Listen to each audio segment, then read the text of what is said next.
Stop doing it. Hello, folks. I just did it again. I clapped at the beginning of the show, which I'm not supposed to do. Hello, folks. Welcome to another show, another special edition of Social Media News Live. I am here with my good friend Shannon Hernandez and Connor Brown. This is going to be a fun show because we're talking, it's kind of, I guess, controversial. A lot of podcasters, you know, is it on YouTube? Is it a podcast? I go to Dave Jackson's Saturday morning live show, and this comes up frequently. So I'm interested to get Shannon's, who has been in podcasting since I've known him. In fact, little known fact, I called Shannon. We went to Podcast Movement for the first time I spoke there. I think you and I were speaking at the same time. That was like my first big speaking thing, and you were there. And he helped me get set up when I did the Manly Pinterest Tips podcast, the first one I ever did. And he helped me get set up with my mic, helped me sound good. So and if also Shannon and I worked together on Guy Kawasaki's Remarkable People podcast. So he's been around, folks. And that's why we have gray hair, because we work together. Yeah. So, yeah. Anyway, so this is going to be a fun one. So make sure you ask your questions. So we're talking about if you're a new podcaster, if you're, you've been around for a while and you're like, I'm not on YouTube. Should I be on YouTube? This is a big question. So ask your questions and we'll try to bring that up today during the show. Connor Brown, how are things in the sunny state of Florida? They are bright and sunny. Jeff knows this, but this week I got to do something pretty cool. Universal, one of the theme parks here, they have a big Mardi Gras festival. They have a daily Mardi Gras parade, and I got to be on one of the floats tossing out beads to all the park guests on Monday. It was a ton of fun, and I only had to tell one large gentleman to put his shirt back on, and I would just still talk. Are you serious? Was that real? I thought you were joking. Was that real? No, that was real. I said, sir, I'll throw you a bead, but put your shirt down. He said, you got it. No one wants to see that. Oh my gosh. My next question was going to be like, was there a Girls Gone Wild moment there? But you answered it for me. So that's hilarious. All right. We got some Shannon's friends showing up saying good morning, Shannon Hernandez. Hello, Bobby. Says hello. So I want to make sure we are live on our channels because I don't see your comments, but we'll just keep going. But we're going to go ahead and hit go on the podcasting machine, and we'll get started. You ready, Connor? Let's do it. Oh God! I thought we were already live. So. No, yeah, we're live, but this is like the recording. So yeah, exactly. Here we go. All right, here we go. Hello, folks. Welcome to Social Media News Live. I'm Jeff C., and you're not. And I'm Connor Brown, and this is the show that keeps you up to date on what's happening in the world of social media and more.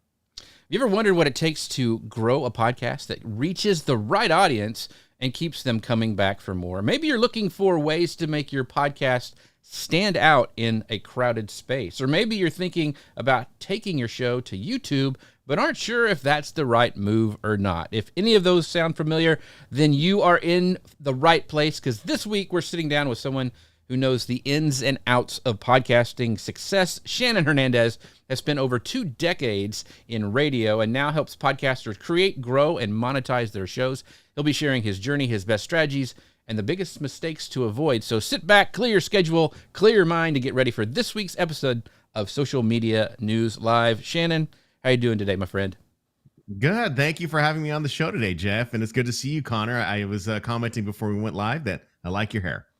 I know my luscious flow is coming in, and it's grown quite a bit since the last time we had Shannon on the show, but we're so happy to have him back. If you don't know who Shannon is, you should. He is a radio personality, podcasting expert, and business growth strategist. He's been a staple at 98 KUPD as an on-air personality for over 26 years, with 20 of those years as a full-time host. Shannon is passionate about helping businesses thrive in the digital space, and he's built trainings and products designed to help small business owners launch and grow their podcasts with ease. He's also the host of The Podcast Therapist and an editor for the Remarkable People podcast. With his deep knowledge of audio and business, he's here to share insights on making your podcast stand out. So Shannon, welcome back to the show. Thank you again, Connor. I appreciate it very much. And I'm looking forward to talking to people about today's topic. You sound so impressive. It's amazing, Shannon. So, I mean, I keep forgetting you were a teacher and that you've been radio personality for so long, but it's very, very cool. Thank you for being here today. Not a problem. One of the things that makes this show happen is our friends over at Ecamm. You can find out more about them at ecamm.com/Jeff. There, a lot of podcasters use it. A lot of people use it for like what we're doing with the live show. You can find out more by going to ecamm.com/Jeff. Use code Jeff15 to save 15% on your first purchase. That's ECAMM. And I'm gonna pull a Dave Jackson here because he's in the audience. It's 2 M's because it's good. We also have to be in the our best behavior because he is here going, hey, the Shan Man. I go and watch Dave's show every Saturday that he does at 9:30 my time. So I have to be on my best behavior. Dave's a legend, man. Dave's a legend. He's like in the Podcast Hall of Fame, along with our friend Lou Mangello and all that. So we're going to go ahead and get started because this is kind of a interesting topic. This shifting to YouTube podcasts. I was just at Podfest not very long ago. This was a big subject, a lot of tracks about video podcasting. So on your YouTube channel, you've been talking a lot about YouTube podcasts lately. So what sparked your shift towards focusing on YouTube as a platform for podcasters? Well, I think it really started back in, I guess, a fall of 2024. I really wanted to jump back onto my YouTube channel and start helping people, helping podcasters, and not just helping podcasters with the startup of a podcast, but helping them with the marketing aspect of their podcast. And so at the time, I was rebuilding a few things back on my website, and I was getting back into the social media game, not necessarily so much on Facebook, but really tapping into Threads, LinkedIn, all that. And so all of this kind of came together. And I thought, well, I'm going to just start releasing an audio podcast, and we'll get it out there, and we'll start publishing it out there so that people can start, consuming it. Once again, I've already got an email list. I can, push that out there, let them know that I'm back and that I plan on being here for a while. And so trying to get back into the consistency game was a bit of a challenge for me. Right. But it was right around that time when I started reading a lot more about YouTube podcasts, and it's already been around for quite some time. I mean, you would say that guys like Joe Rogan had already been had popularized it.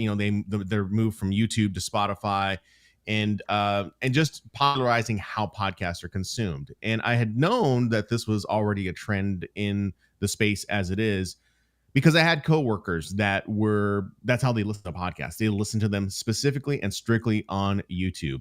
And the reasons behind that was that they could click over to the video portion and see the reactions of what was going on the podcast itself. And I just thought that was a really fascinating take on YouTube podcasts, is that you could listen to it, but if you wanted to switch over, you could actually see the reactions of someone on the screen. And so that really has fascinated me probably for the last couple of years. And so by the time last fall, or the fall of 2024 had rolled around, I thought, I really need to investigate, at least for myself, what this is all about. I had already imported my podcast, the Podcast Therapist, up onto YouTube as it was, and I was getting ready to publish podcasts, and I was publishing some publishing podcasts here and there, just to kind of get a taste of like how this is going to work, how it's going to tie in from my own hosting platform over into YouTube. And so then I thought, I really need to just start doing this. I need to start going in and publishing YouTube to my RSS feed so that I can go to YouTube.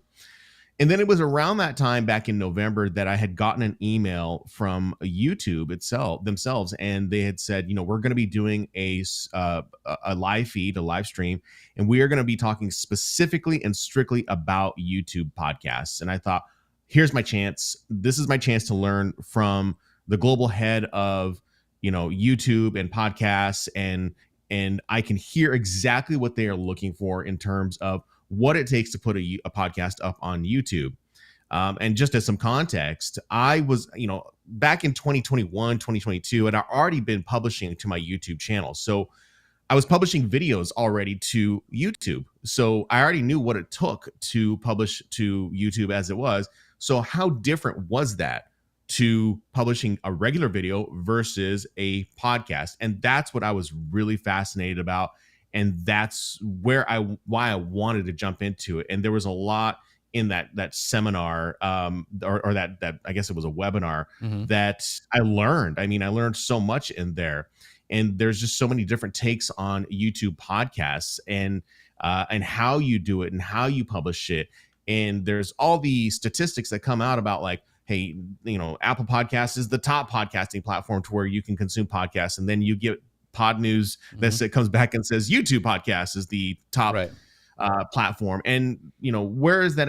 Which information is correct? And you have to take a lot of the data that you are getting from podcast outlets, news outlets, wherever they're coming from. You have to take it kind of with a grain of salt and understand really your audience. And that's where I come in. That's where I want to come in, and I want to help podcasters with marketing their podcast. And so YouTube podcasts to me seems like a great opportunity for podcasters to really make promotional efforts towards their podcast if they are following I would say a strategic format or a strategic order in order to publish their podcast, but to leverage the platform for their back end. In other words, leveraging YouTube podcasts and already what they're doing with their audio podcasts and leveraging it on the back end of their website or newsletter or whatever that may be. So that's really kind of where it all started for me. Gotcha. I think as we're going to talk a lot about, YouTube podcasts in particular, we can kind of take a step back. And James asks a great question where he says, I'm in Spotify and Apple, but isn't YouTube already a podcast? I upload my episodes on YouTube automatically. Is that the same thing? So Shannon, can you kind of break down, what is an actual YouTube podcast? Because I know we can just also add the RSS feed and it'll pull in, but there's a couple of different ways we can kind of go about it, right? Right. Yeah. So there's a couple different ways. So if you're creating a YouTube podcast, there's a couple different ways we look at this, right? So let's say you have a hosting platform and you're publishing already audio podcasts. Well, you can go into YouTube, and YouTube gives you the ability to go into your YouTube studio and set up an actual dedicated podcast, right? So it's a podcast itself, and it can be, if I can put air quotes around things, can be audio, but it's all set up in YouTube Studio, right? You have to go through the all the steps that it'll take to set it up as a YouTube podcast. The RSS feed is being pulled into YouTube, and then as you publish to your hosting provider, that audio podcast is uploaded directly into YouTube as just a slate card. It's just a thumbnail is all it is. And it's going to be a thumbnail of your podcast show art. That's all it's going to be.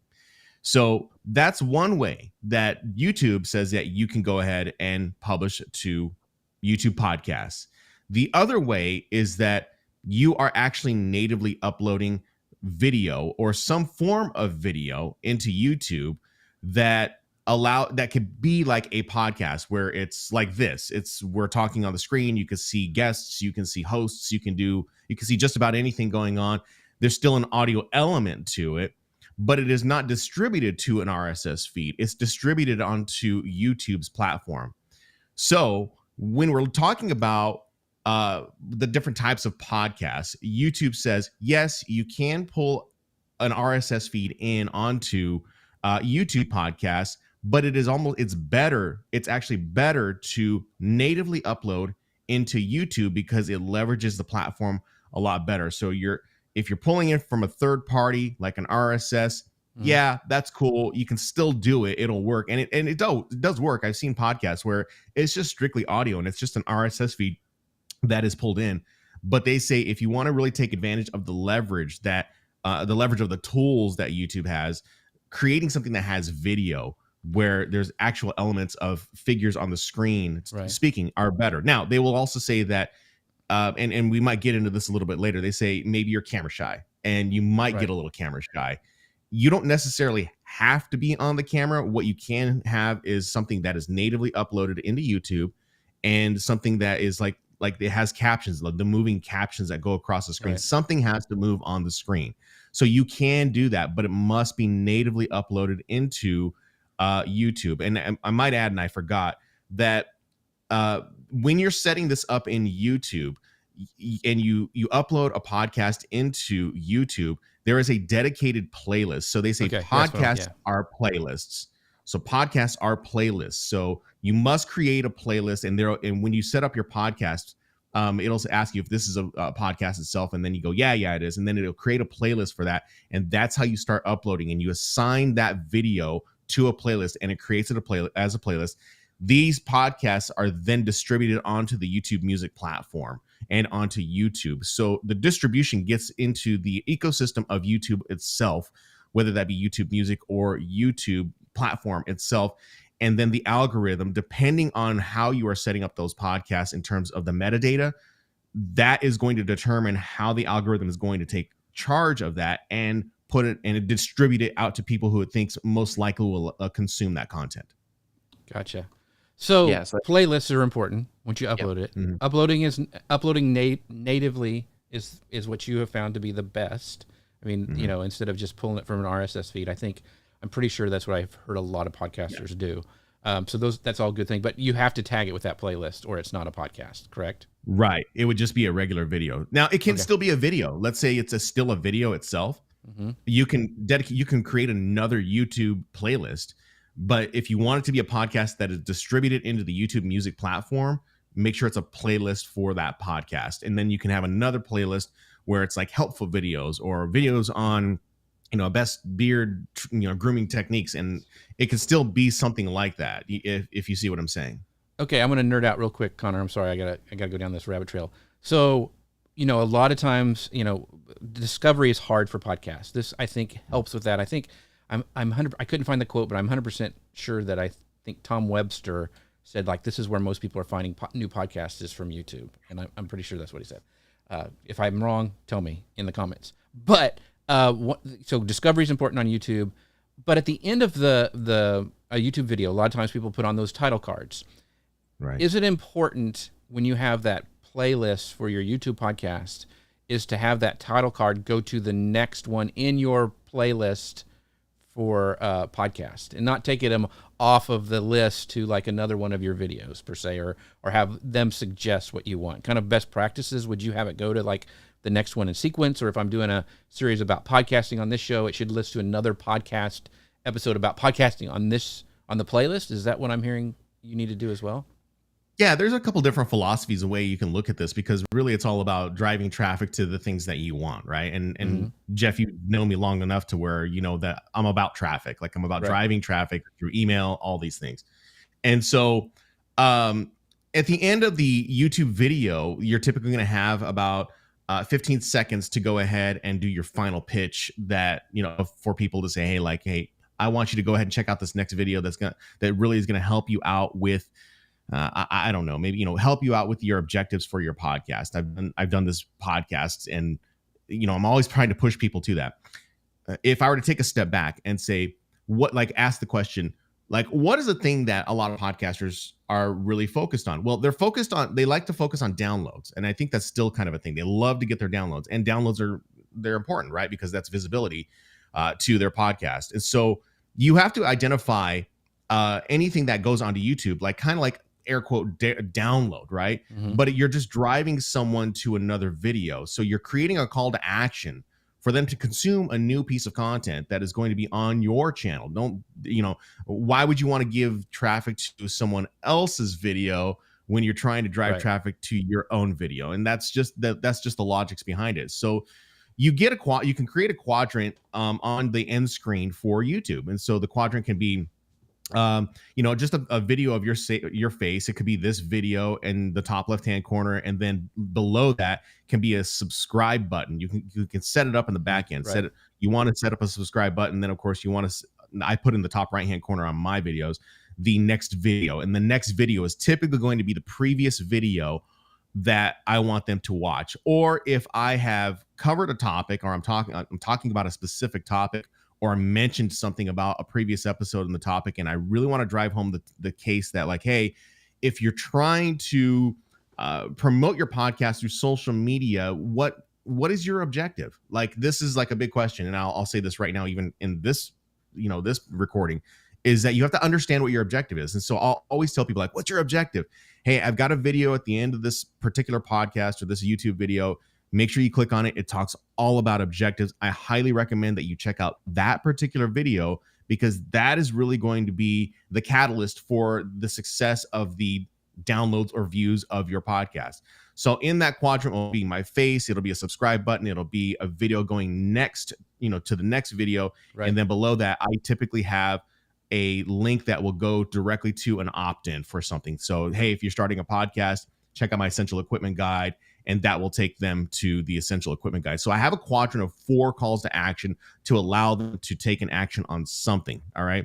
Mm-hmm. And so that subscribe button is real easy, right? It's on the screen. You can hit subscribe, or you can hit the subscribe button on YouTube, and it'll allow you to just go ahead and subscribe immediately.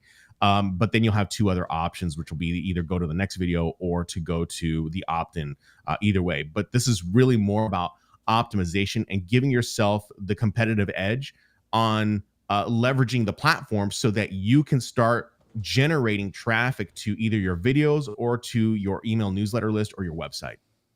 Got it. Jeff, we're getting a lot of good questions. I want to ask one from Rich Graham, kind of turn it into a question. He says lots of YouTube podcasters are sleeping on clips, not shorts, but 5 to 10 minute hyper specific SEO worthy snippets. Shannon, my question to you is, the bigger players, we see a lot of the times they'll have 2 channels, right? One channel will just be long form podcast episodes. And then the second channel will be a clips channel where they take those long form podcasts and they cut them up into 5 and 10 minute segments like Rich is talking about and post it to that second channel. What's your thought on keeping those separate versus just putting them all on one dedicated YouTube channel with long form and then also clips posted?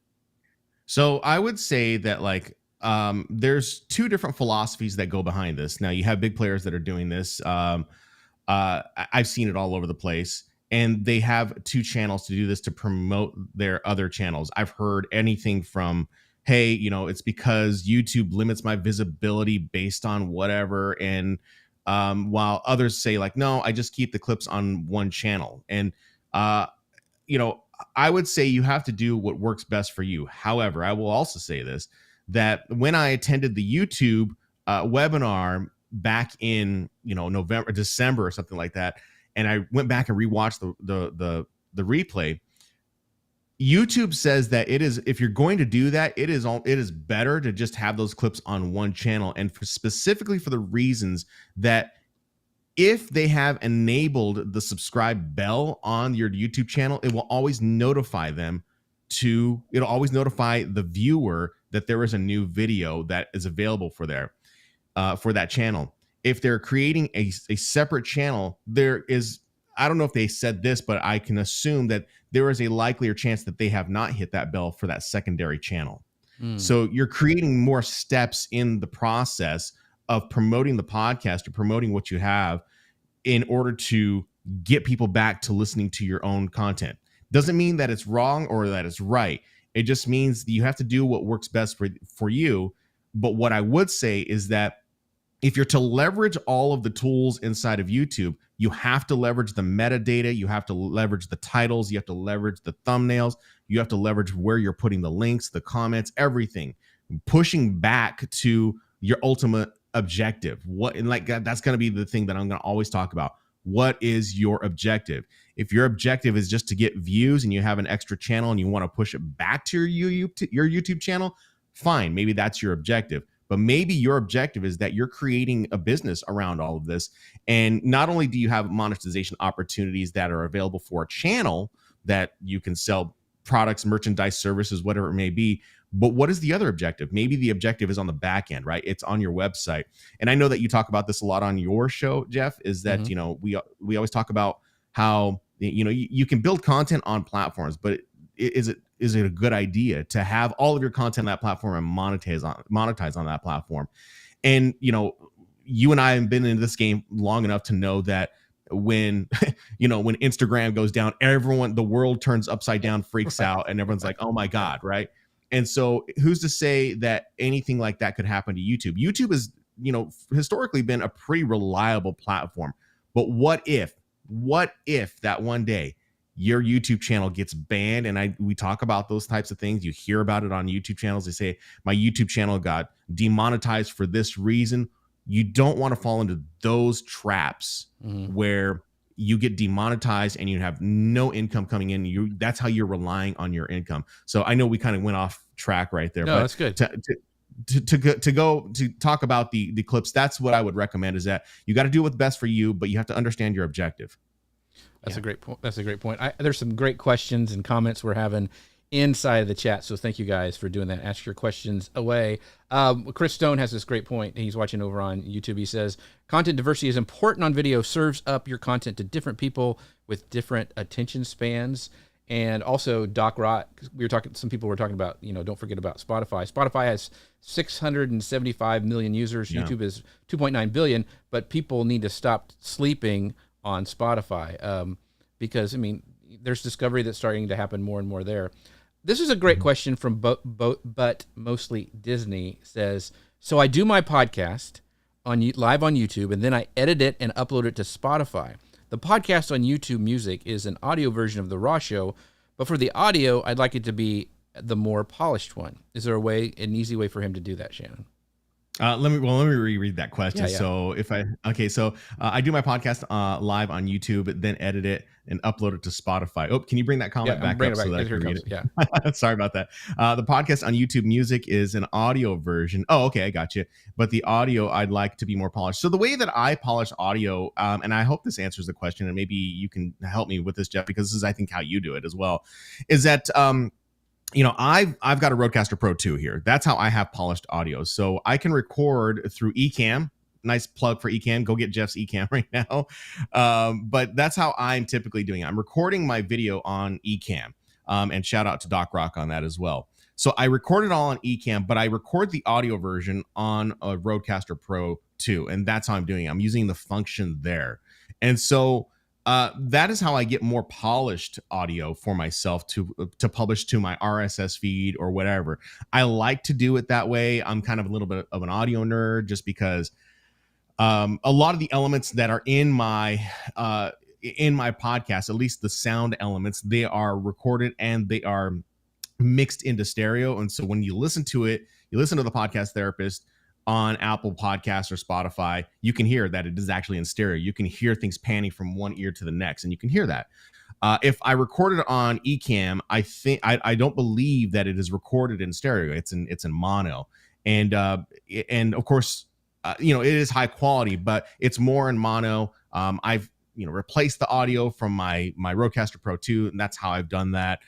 So that's just kind of how I create and clean up audio if I'm just doing an audio podcast. So I have a couple of different systems. I know that it isn't always ideal or, it's perfect for people to go ahead and create or buy a Rodecaster Pro 2. But I always try to tell people, hey, if you're going to get into something like a Rodecaster Pro 2 or maybe even a Rodecaster Duo, utilize the Duo. It'll do the same exact thing. If you're not looking for to having many inputs, you don't have many guests, anything like that. But, I'm an audio dork, so it's, more than likely the average person is not going to do what I do. Yeah. So I don't know if you can add more to that, Jeff. Yeah. I want to add something to it. Go ahead. And you can correct me if I'm wrong here. But so Sean, for but mostly Disney, one thing you can do if you're not already doing this is once your live ends, which is your podcast, go into your YouTube channel backend and then flag that video and add it to your podcast playlist. And then it will automatically become that playlist. Yep, you're going to have the ums and the ahs that you do with a live show, but it's going to show up as a video podcast. And even on the audio, music, YouTube music format, it's just going to be the audio anyway. Yeah. It won't be as clean, but I think it's going to help with all that. Go ahead, Shannon. And that's a good point, Connor. Oh, sorry, Jeff. I was just going to say I wanted to get you, but the one thing I would say is, Connor, you can actually set that up to go beforehand. So what I do is I schedule the show, then I go into my YouTube settings and I go ahead and edit that to add it to the podcast. So I don't have to go back later and do it. It's already in the podcast feed. So when it goes live, it goes automatically and dumps it in there. So go ahead, Shannon. Sorry. Yeah. And that's a great point too, Jeff, because when I attended the YouTube event, someone had asked, can I turn my live videos into podcasts? And they were like, absolutely. We encourage that you do that. That if you're doing a live video, just create it and make it as a playlist, because so people can know that you have an actual podcast that is being published directly to YouTube. So I would say that there is no discouragement from doing it how you want to do it. But if you want to take the extra steps to clean it up, if you want to do massive editing for your podcast, you want to take it into, I don't know what video platforms people want to use, whether it's Adobe Premiere. I was using ScreenFlow for a long time. It's up to you. You got to find the best workflow for yourself. And I think that is where there is a challenge with a lot of podcasters, is that they're trying to find to identify the best workflow, because there is this discrepancy, this content development discrepancy, where podcasters, they produce the content, but they have no time to promote the content. Right. And so it's about finding the right workflow. And I'm not perfect at it. I'm still getting it right for myself, especially since I rebooted back in November, and I've been getting back up on my own feet. And, you're dealing with life challenges. I mean, if anyone knows about life challenges, Jeff knows that I've had life challenges within the past 5 months. It's been challenging. Crazy, yeah. But I think that every day that you go into this, you have to make small moves every single day, to not only produce the content, to develop the content, to create the podcast itself, but also to develop a workflow that will allow you to promote that podcast too. Yeah, we promote the crap out of this podcast. So if you guys have followed our feed, you know that I use it unashamedly and multiple times, and it works. It works. So, and the thing that has changed everything for me is Descript. Being able to take my recording from Ecamm and then go put it to Descript and then edit it as a text document, export it out that way for the clips and everything. It's just, for me, a no-brainer. Got some more great comments from our friends, Gary Stockton. I'm so glad you're back watching with us, Gary. Thank you so much for coming in today. He goes, the Rodecaster Duo is great with Ecamm. You get those individual tracks for guests, which are easy to polish and post before cutting and editing. When Ecamm went to isolated tracks for video and audio, that's when I went out and bought my new Mac Studio, because I needed the Mac Silicone to do that. It makes a huge difference in the quality of repurposing. Our friend Dave Jackson says, amen, Friendster, MySpace, TikTok. Be careful making a platform the place to find you. That's why we go everywhere. And I've been doing it, and Dustin pointed out earlier, Shannon's one of the original Google Plus people. We used to hang out together on there. But that's what I've been doing since the Google Plus days, because I'm just lazy and I like having multiple things. Like, I record once and I have so much content that I can pull from a live show. Yeah. It just makes sense for me. A couple, so Deal Billy is here watching as well, saying great show. Billy Thorpe is amazing, a live thing. And then Doc says podcasters are stuck on the word podcast, a made-up word, and the perceived definition of made-up word. The definition is changing, and the OGs are scared because it shows like Called Sir Daddy are winning. So Doc is waiting right in the middle of the controversy about is YouTube a podcast or not. We can debate this until we're blue in the face. People will go one way or another. I see it on Jeff, Dave's. Are you familiar with the show Call Her Daddy? I don't listen to it as much, but you can call me Daddy anytime you want. Don't lie, Jeff. Don't lie, Jeff. You are. I don't. You are. Just, I do. I know of it, but I am not. I do not subscribe to it. On this note of the video and the importance of video and what we're talking about being on YouTube, I want to know, Shannon, for someone starting brand new, like they've just started a podcast or getting ready to, they went to Podfest. Our friend Rich Watts is watching, and he is getting ready to start a podcast. So should they focus on creating native video podcasts on YouTube, or should they repurpose their audio content into video form? Because a lot of people, you mentioned the camera ready thing, is a big deal for people. I heard a lot of people at Podfest saying, hey, I'm an OG, audio only. I'm going to stay that way. I don't care. Yeah. What do you say to those people? If they're just starting out, start with the thing that is comfortable for you. If you do not like being on camera, that's completely fine, and I completely understand. I mean, look, like half the time when I'm recording my stuff on Ecamm and I'm pre-recording. I don't even do it live. I mean, I do it recorded live, right? But it's not going out to the YouTube feed at all. I mean, 9 times out of 10, I haven't showered for the day, right? So it's like, it's like I haven't showered. I'm wearing a baseball cap. My hair is greasy and I don't care. Now I understand that there is a norm, and and there are, I'm not trying to sound sexist or anything like that. It's just, there's a norm, right? And we understand what that norm is for males and females. And while I would say do what you think is great, but do what you think is comfortable for you. That's what I say you need to do. So let's say you're starting out for the very first time and you just want to do audio and that is really all you want to do.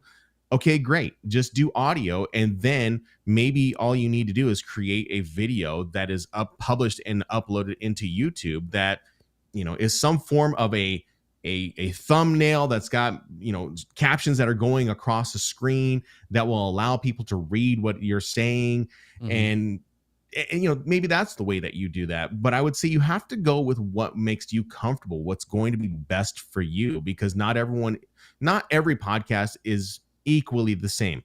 If I were to say that, and if I were to say, it depends on your objective. What is your objective for your podcast? What are you trying to accomplish? Do you want more downloads? Are you trying to increase downloads by 30% between now and the next 6 months? What are you trying to do? And what does that metric look like for you? And so that really has to come down to the identification of what your objective is. So if you want to just start from the very beginning and do audio podcasts and audio only, do audio only. If you want to do a video podcast and you really don't care what you look like every day, that is fine.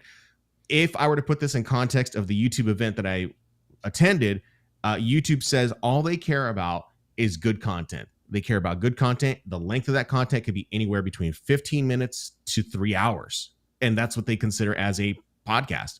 So I hope that kind of answers your question, because it really is a case-by-case situation. Yeah. I argue for video podcast for the reason that you get so much content and the discoverability that is on YouTube, because that's the biggest issue with podcast, especially if you're starting out at the very beginning. You have no social presence. It's really, really hard, get people to listen to your podcast. So that's why I think it comes down. And I think it comes down to, I'm not telling anyone to not do a video podcast, but from a workflow standpoint, I would say start with video, because if you're starting with video, then you're able to create all the multiple pieces of content that are chunked down, right? All the way down the line, from video to clips to audio to transcripts, to creating those transcripts as to promotional pieces that can go up on Instagram, or you can create them as tweets. And of course, with the emergence of AI in the last couple of years, I mean, a lot of this can be done using the assistant that will still talk in your tone of voice and utilize the transcript itself, so it sounds like it's very, very close to how you sound. I mean, let's be real. AI doesn't do a great job about certain things, but it gets it pretty darn close, especially if you have the AI or the transcript plugged into your AI the right way and have the right prompt. I mean, that I think is what is important. One of the things too is people who are worried about getting camera ready, whatever. Look at this motley crew. Come on, folks.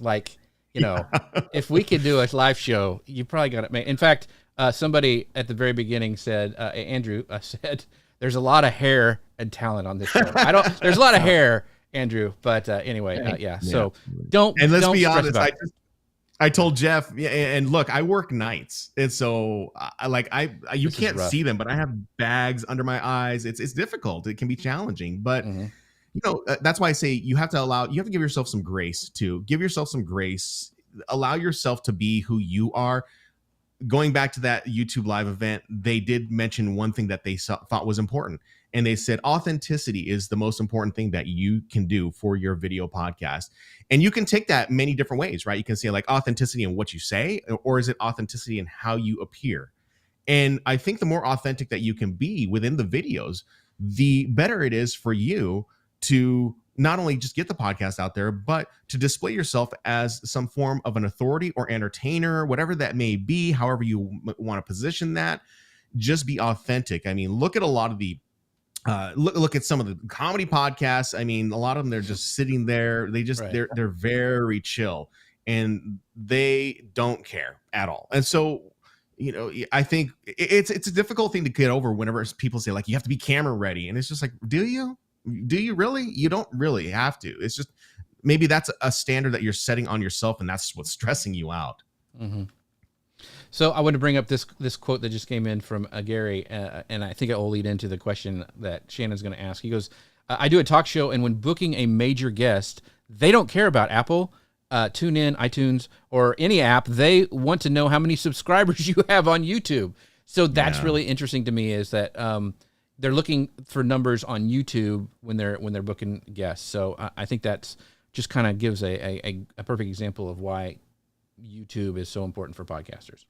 Go ahead, Shannon. I mean, go ahead, Connor. Oh, no, I was just going to say, when it comes to stuff like that, I mean, you can be selective in who you choose to be on your podcast.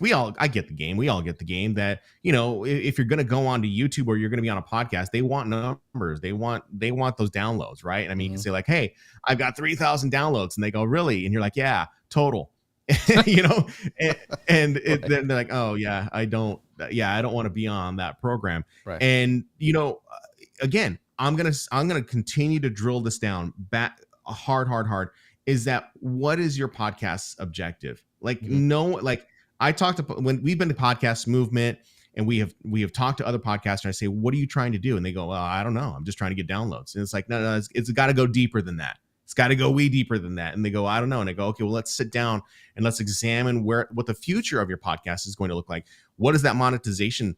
What is that monetization going to look like for you on the back end? And they go, well, I'm just gonna, I'll just create something into Apple. And, we all know where that can lead at some point in time. Right. So, and so we see that. I mean, just like how Dave Jackson had talked about those platforms, they can go away at any point in time. We are still using someone else's app, someone else's software that is allowing us to leverage what we're doing. And so that is why I always try to ask the podcaster, what is your objective? I'm going to tell you right now, I'll even give you the link to it, Jeff, so that you can share it with people. It's the podcast on objectives. It's like, that is the one that I think people don't listen to the most because they don't want to face what they have to do in the beginning before they take the podcast to the next level. You have to focus on the objective.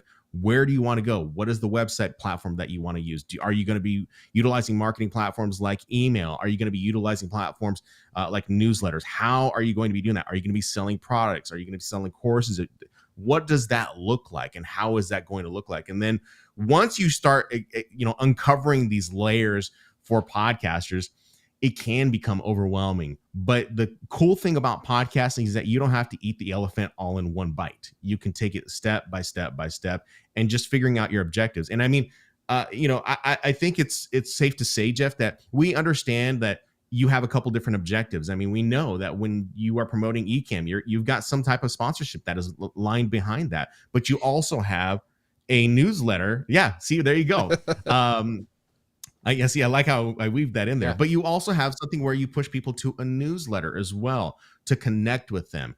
And I think that is a challenge. That is a true challenge by podcasters because you and I are old school. I mean, if we want to go OG like Dave Jackson, you're talking about, he's been talking about this for years, right? But it has to be reiterated. It has to be delivered in, through different people to say like, this is what you should be focusing on. Are you focusing more on the downloads? Are you focusing more on the back end?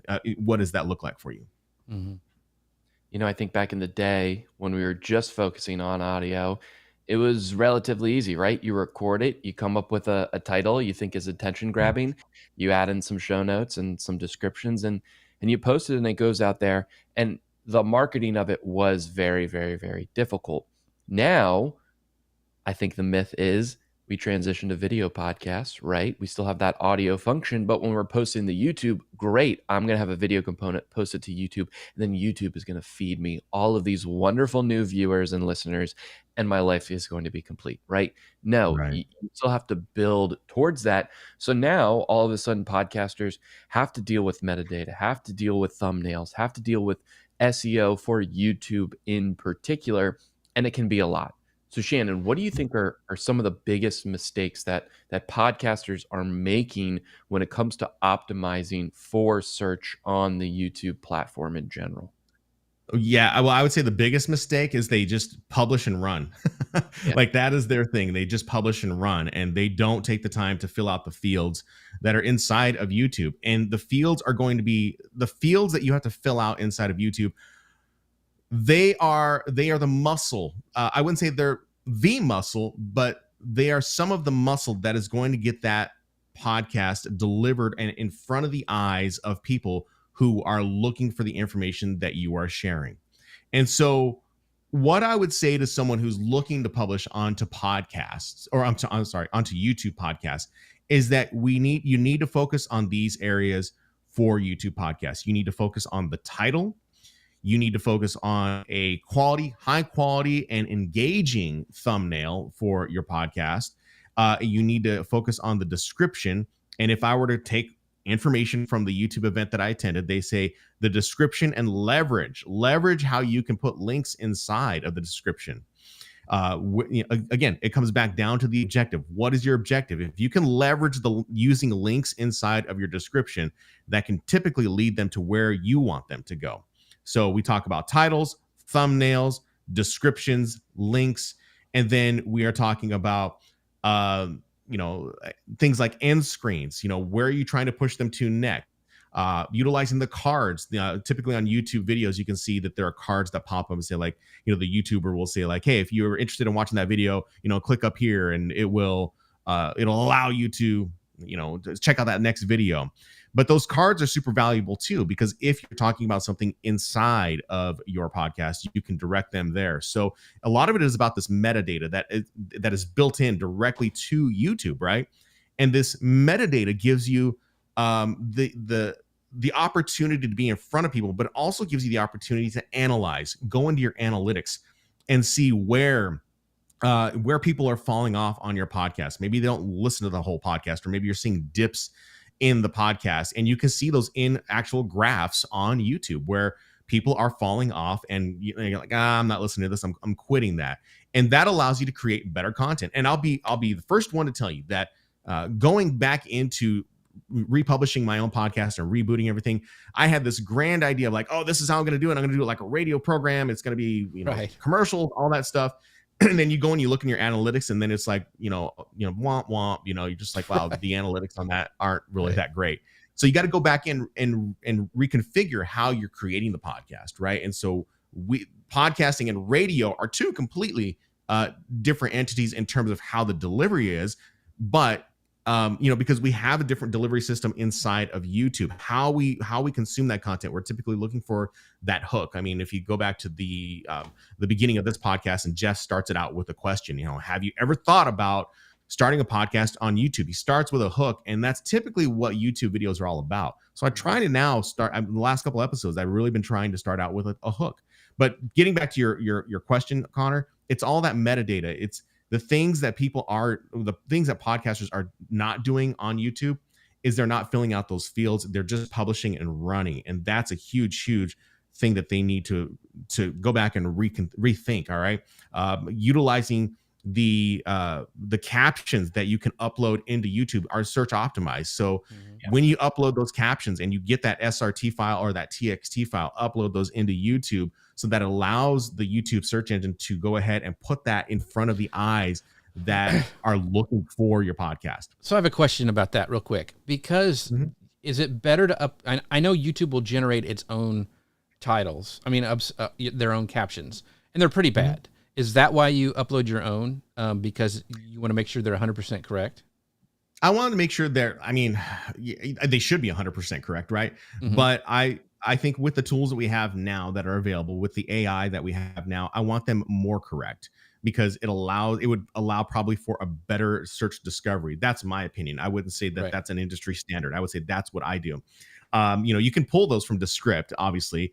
Although I have found another tool called TurboScribe, and I've been utilizing it, and the transcriptions are, I feel, a lot better than a Descript is what I feel. Okay. So I would say that if you're going to jump into something like that and you want to add TurboScribe into your mix or your workflow mix, right. you can do that. But I would say the Descript transcripts they will do just fine. I have just found a little more, I don't know if it's success, in terms of delivery of my podcast or my YouTube podcast to someone else, but I typically like getting those transcripts. And, when you subscribe to a TurboScribe account, it's unlimited transcriptions. So I utilize it not only for the transcripts of my podcast, but I flesh out ideas and flesh out the ideas. And then I do them all in audio. I upload them in the transcript or into TurboScribe, and I get a transcript, and it will create summaries for me. It has ChatGPT prompts to create the summaries for me. And that to me is valuable in the iteration processes of building out my podcasts. Yeah. You mentioned a follow-up okay, go ahead.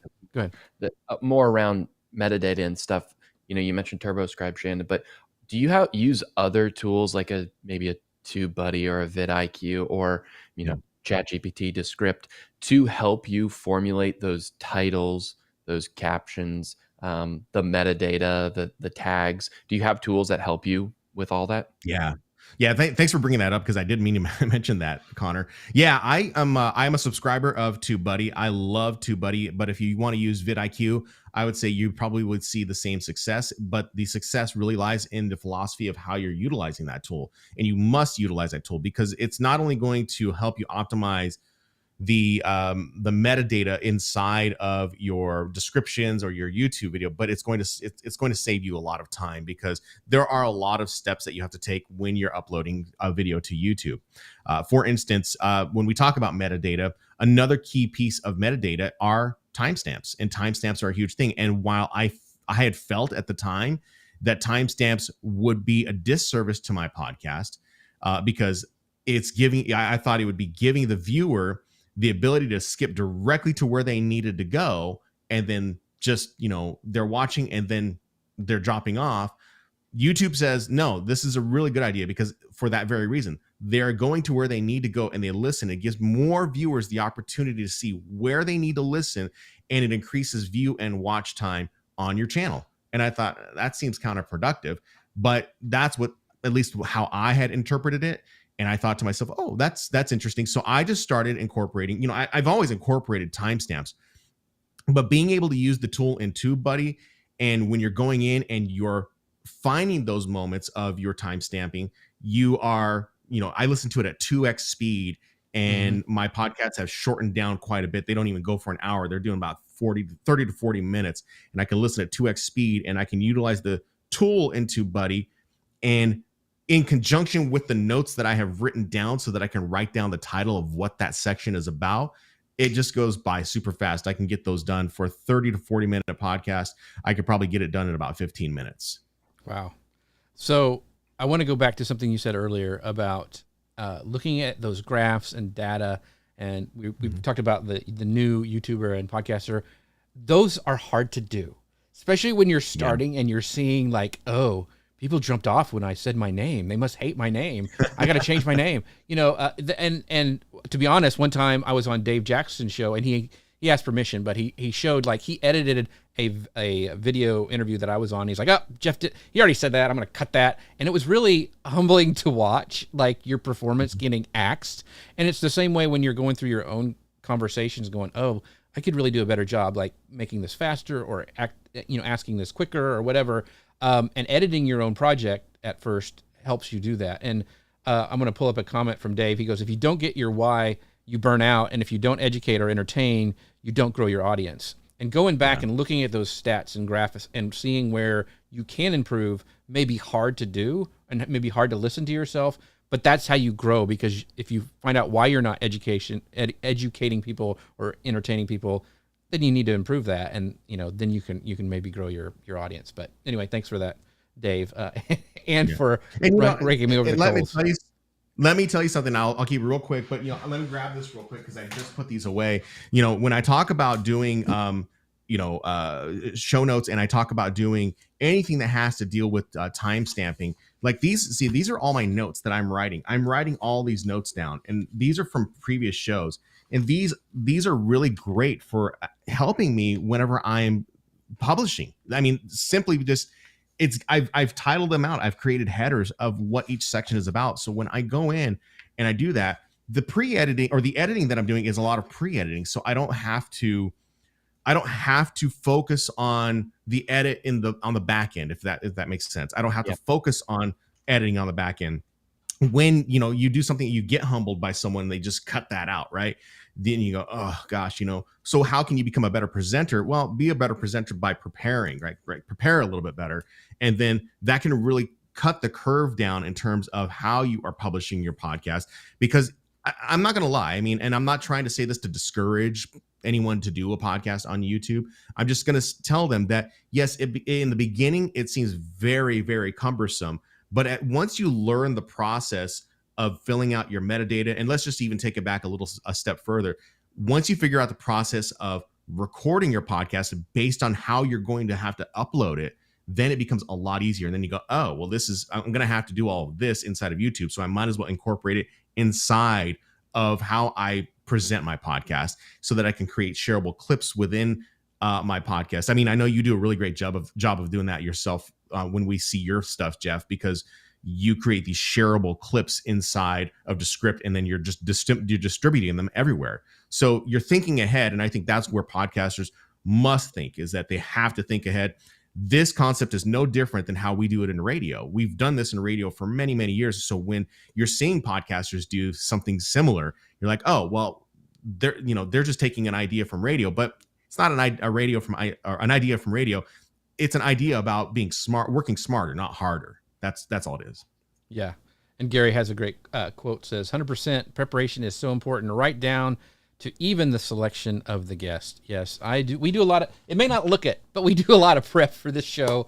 And in fact, I talked about it at Podfest about how we come up with questions and interview and all that kind of stuff. So it is a lot of work, but it is a labor of love, as I know a lot of you creators here, like Chris Stone, Doc Rock, Gary Anderson, have that passion for this. But you know what? We are out of time. We didn't get to half of what I want to talk about. So we will definitely have Shannon back for part 2, because I know you had some great questions. We wouldn't be able to do the show without our folks over at Ecamm. You can find out more about them at ecamm.com/Jeff. Save 15% on your first purchase by using code Jeff15. Doc is also part of Ecamm's group. He's in the chat. If you have any questions about Ecamm, he would be more than willing to help you out with that. But it is a great community, a great group of people. But Shannon Hernandez, you got some cool stuff going on. I want to give people a chance to connect with you. Tell them about your services, all of your things. I know you have got a great new little newsletter you're putting together at thepodcasttherapist.com/amplify. So I want you guys to all go check that out. But Shannon, I'll let you talk. The floor is yours. Yeah, so this is something new that I've gone ahead and I'm developing and building it out right now.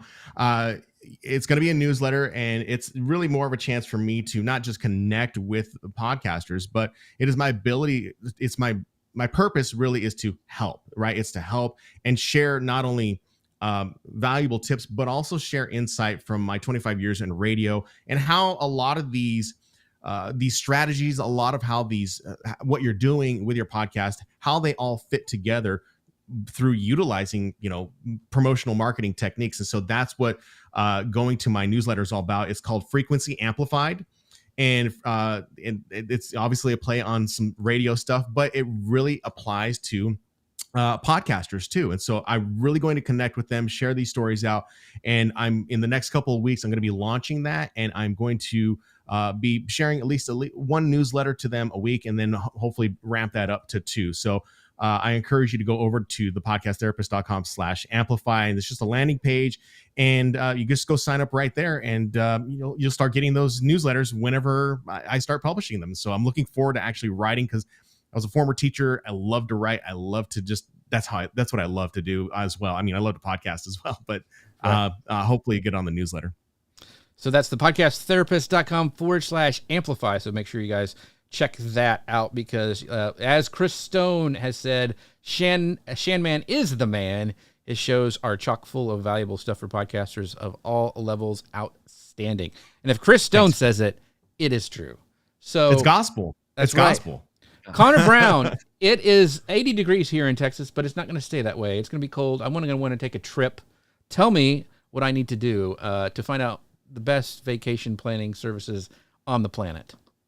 Yeah, I was going to say, unless you're Doc Rock in Hawaii, you're probably in someplace cold right now. If you want to escape, come someplace warm, you can reach out to me at Connor, CONOR, at vacationkingdoms.com. I can help you book a trip to somewhere warmer, theme parks, cruises, all-inclusives. I'd love to help you out. Fantastic show. It's always great having Shannon on the airwaves here. Yes, and for all you podcasters out there, you guys are doing a great job. I know there's a lot of people in the comments watching us live who are content creators. It is hard work, but you guys are appreciative. I'm appreciative of you. Thank you guys for all of your support. Thank you guys for watching today. And ask us any questions. I know Shannon will be in the comments as well, but wherever you're watching, make sure you just ask those questions, and we'll try to get back to you with that. We thank you guys. Have a great weekend. We'll see you next time. Bye, everybody.